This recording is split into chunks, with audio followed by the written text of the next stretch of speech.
મારી જમીનમાં દબાણ હોય ત્યારે ભાઈ આઈને ઉભા રહે અને એની જમીનમાં કબજો લેવાનો હોય તારું છટકી જોત ચાલે? વાત બરાબર છે ને? જે લોકોને મંડળીની જમીનનો કબજો મળ્યો છે એ લોકો પોતાનું ખેડીને બીજાનું જે થવું એ થાય. આ તો સ્વાર્થ છે.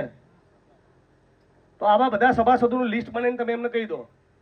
તમને કહ્યું છું, મારી મદદ જોઈતી હોય તો મંડળીના પ્રમુખ કોણ છે? તમે પ્રમુખ છો કે મંત્રી છો? મંત્રી છો. પ્રમુખ કોણ છે? બીમાર છે. મંડળીના તમે પ્રમુખ, મંત્રી, કારોબારી એ નિર્ણય લઈ લો કે બાકીની મંડળીની જે જમીનમાં જે બી તાલુકામાં રહ્યા, જિગ્નેશભાઈ લાંબા થયા ને વડગામથી, આ ભાઈ અમદાવાદથી આવ્યા ને, તો તમે જે મંડળીનો લાડવો ખાઓ છો એ લોકો આવો, બીજા બધા સભાસદોને મદદ કરો. અને તમને જુઓ, નિયમ પ્રમાણે કહી દો કાયદેસર શું થાય. કાયદેસર વસ્તુ આટલી છે, આપણી સંપત્તિમાં, આટલી આપણી પ્રોપર્ટીમાં, આપણા ખેતરમાં, આપણી જમીનમાં, આપણા ઘરમાં આપણને કાયદેસર જતા કોઈ રોકી શકે નહીં. આટલી 2+2 4 જેવી વસ્તુ છે. બરાબર? હવે આજની તારીખે આ જમીનનો કબજો લેવા જઈએ, માલિકી કોની છે? મંડળીની. બરાબર? આ ભાઈ વચ્ચે આવે તો પોલીસે કોની સામે એક્શન લેવાનું? મંડળી સામે કે આની સામે?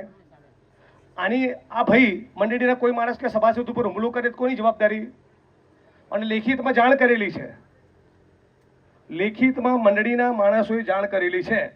2018-19માં માપણી થયેલી છે. બરાબર? એક મજબૂત તાકાતવાળો કોલ આપો. બરાબર? અત્યારે કલેક્ટર ને એસપી શું કહે છે હું જરા જોઉં છું. બરાબર? ના ને 1 મહિનાનું શું, આપણે એના બાપડા નોકર છીએ. આ કલેક્ટરોના આળા નોકર એ છે, એ છે કે નહીં નોકર? તો નોકરને યાદ કરાવો કે તું નોકર છે કલેક્ટર, એમ કહેવાનું. અમે તારા બાપના નોકર નથી કે તમે વારે વારે રિક્વેસ્ટો કહીએ. જરા પાવરથી જીવો. અને જેના બાપે સવા શેર સૂંટકીને પેદા કર્યો ને આવી જાય, આ જિગ્નેશ મેવાણીનું પરિવાર છે. જેલ સફાઓ ફાડી નાખીશ. બિનજરૂરી દોડતા પણ કર્યું તો બહુ 40 વર્ષથી હેરાન કરે છે ને. બધાની દવા કરવાની, તમે મજબૂત થઈ જાઓ. તમે મજબૂત ના થવાને તો મારો ટાઈમ ના બગાડતા, એ બી કહી દઉં છું. 4000 વીઘા મેં આવા ખાલી કરાયા છે. આ તો ચણા મમરા છે 200 વીઘા. મારા માટે કોઈ મોટી વાત જ નથી. રાત્રે 12 વાગે જઈને કલેક્ટરને ઉઠાડું, ઉઠ નોકર ઉઠ, એવી રીતે કઈને ઉઠાડું. બરાબર? પણ પહેલા તમે તૈયાર થઈ જાઓ. તમે નક્કી કરો ને આટલી મોટી જમીન છે તમારે ખેડવાનું, ક્યાં રોજ જિગ્નેશભાઈ આવવાના છે? તો થોડી તમારી હિંમત બતાવવી પડશે. તમે શેના માટે કહો છો હુમલો થાય?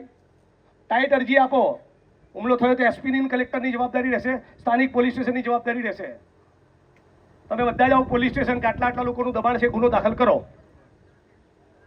તમે જાઓ બધા. કેટલું થાય છે પોલીસ સ્ટેશન? 22 કિલોમીટર. ચલો બધા હું આવું છું. એફઆઈઆર દાખલ કરો સલાઓની ઉપર. બધા ચલો મારી જોડે એફઆઈઆર કરી કીધું. પેલા આપણી પ્રોપર્ટીમાં કોઈ માણસ ઘૂસે છે નો, તમારો બી વાંક છે. આટલા વર્ષથી તમે શું કરો છો? ડરી ડરીને શેના માટે જીવો છો? સમીમાંથી, હારીજમાંથી, પાટણમાંથી, શંખેશ્વરમાંથી જેટલા બી માણસો છે બધાને એક દાડો ભેગા કરો. ભાનુભી વણકરનો મુદ્દો જ્યારે બન્યો, જ્યારે તંત્ર ઉપર પ્રેશર હતું ત્યારે કામ કરાવી લેવું હતું તમારે. કેટલા ગામ? 18 ગામની જમીન છે. 18 ગામને વીવી જોવાના તૈયાર થાય ગામ દીઠ, તો એ 350 જોવાના થાય. તમારે ખાલી સેલ્ફીઓ લેવી છે. થાય કે સેલ્ફીઓ લેવાથી, ઇન્સ્ટાગ્રામની રીલો બનાવવાથી કઈ થાય? આ ફોટા પાડવાથી કઈ થાય? અસલી કામ તો કબજો લેવાનું છે. 18 ગામની અંદર મંડળીની જમીનો છે. ગામ દીઠ 20 છોકરા તમે ગણો, મજબૂત યુવાનો, તો એ 350 લોકો થયા.